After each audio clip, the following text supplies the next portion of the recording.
It's one of the most blood-soaked words in the English language. You watch something like 12 Years a Slave and you walk away shaking your head and saying, how did we ever do things like that? And that word comes from that whole experience on the one hand. On the other, Black culture especially has been adept at irony and inversion. You know, something that's really good is bad.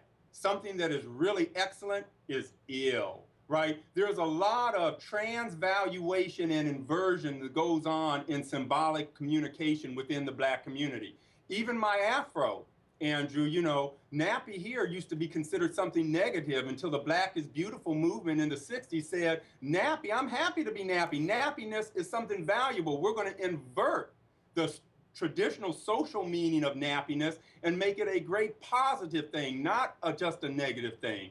And so that's all symbolic communication. You know, no word is bound by its etymology. You know, etymology is not destiny when it comes to word meanings. We fight over word meanings. We struggle over what a word means. You know, when Chris Rock says, I love Black people, but I hate niggas. That's one of his most famous routines. That's the one that launched his comedic career on a big scale. And the way he described niggas in that routine was as Blacks criminals. Blacks who do crimes for him were niggas. Lovable Black people were law-abiding Blacks, the law-abiding rest of us. He's using it in a very negative way there. And showing how you can use it as a cudgel to bludgeon people with. So it can be used that way. It can drop a latch on the one hand, Andrew, but on the other hand, it can be an autumn invitation to come in and curl up next to the fire out of the cold.